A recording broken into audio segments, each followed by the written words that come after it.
Hello everyone.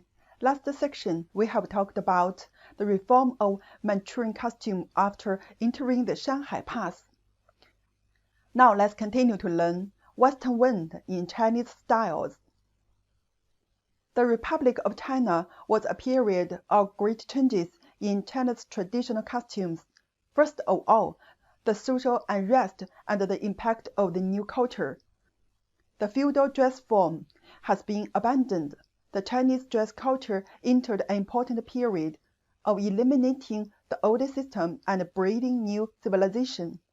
Secondly, with the reform of the country's political system and foreign policy, the Western lifestyle and aesthetic concepts are becoming more and more popular.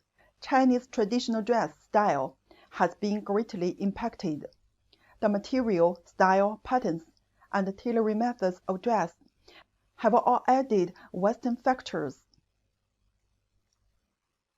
Let's first look at the alternation between the old and new costumes. On the one hand, the old habit of braiding hair and the cumbersome dressing system for men were abandoned, and on the other hand, the foot-binding custom that had bound the majority of Han women for hundreds of years was also abolished.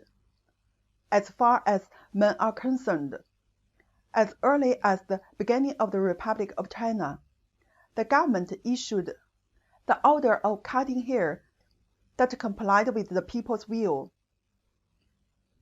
The forerunner of plait cutting at this time was the city officials and intellectuals, and the remote rural residents could not easily accept it. However, through continuous efforts, this 280 years old man's old habit of breeding has finally been eliminated. Compared with the abolition of the old habit of cutting breeding by men, the abolition of the bad habit of foot binding by women has made much slower progress. The Tianzu movement took place in the late Qing dynasty and further deepened in the Republic of China.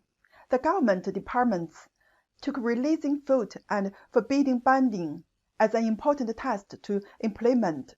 Shoes and socks were changed after women put their feet on.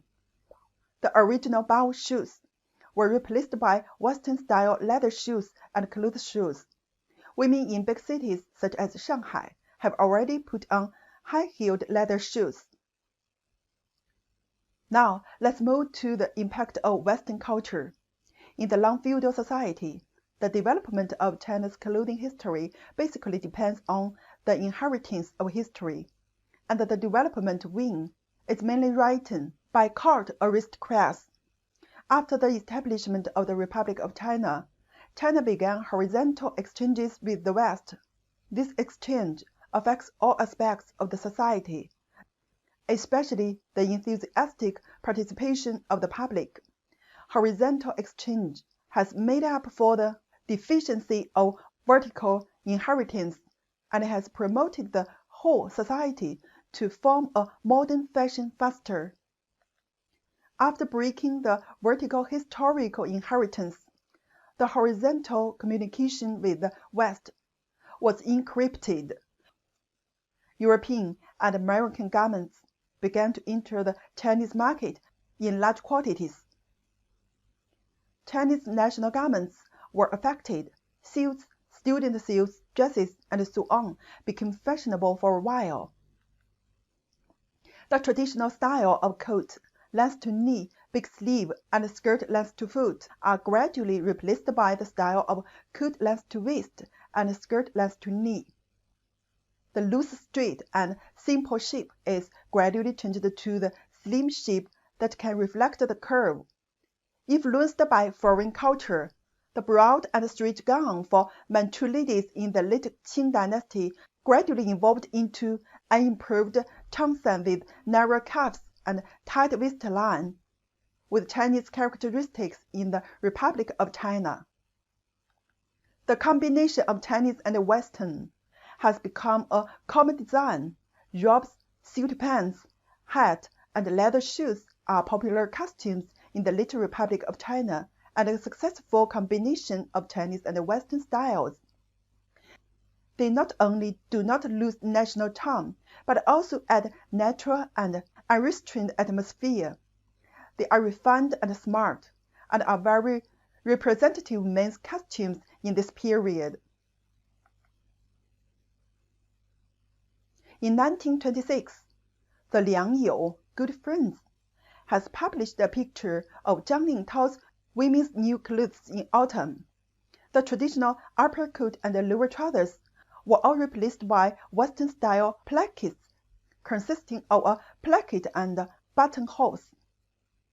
These exchanges have brought diversified development to women's clothing and become an inexhaustible source for the rapid modernization of Chinese women's clothing. As the fashion center of the country at that time, the famous women's clothing shop in Shanghai are the Hongxiang Women's Suit Shop on Jing'an Temple Road and Hengsheng Shop on Sichuan Road. These shops usually adopt the form of shop on the front and factory at back. The shop is in the front, and the salesperson is responsible for receiving customers, measuring the size, and negotiating the price. At the end of the business, the salesperson handed over the business to the tailors in the back room, who made it. This is actually a kind of Aguju style. Hongxiang and Hengsheng represent a large number of famous Hongbang stores at that time, winning the reputation of wearing in Shanghai.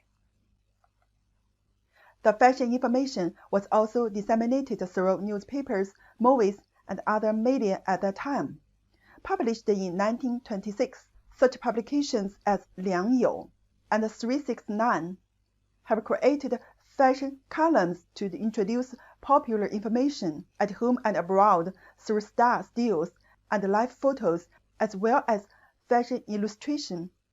At the same time, publications such as Women and Girl mainly discuss women's living conditions in the society and introduce fashionable styles and fashions in Europe and the United States, so that people have a general framework for understanding fashion popular culture. Okay, that's all the content of this course. The content of next course will be the Chapter 5, the external communication of Chinese dress. See you next course.